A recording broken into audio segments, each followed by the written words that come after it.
আপনি জানেন একজন রোজাদার ব্যক্তির সাথে ইফতারের পূর্বে কি ঘটে?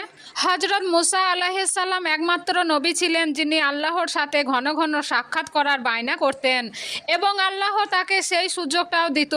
একবার তিনি আল্লাহকে বললেন, এ আল্লাহ, আপনার সাথে কথা বলার সুযোগ ও সম্মান শুধুমাত্র আমাকেই দিয়েছেন। এমন কি কেউ আছে যারা আপনার সাথে সরাসরি কথা বলতে পারবে?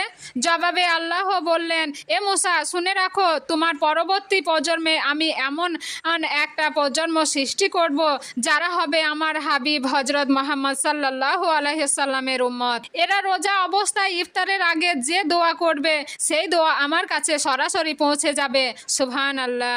মুসা, তুমি যখন আমার সাথে কথা বলো তখন আমার আর তোমার মধ্যে প্রায় 70টা পর্দা পরিমাণ ফারাক থাকে, কিন্তু একজন রোজাদার ব্যক্তির দোয়ার সময় আমার আর তার মাঝে কোনো পর্দা থাকবে না।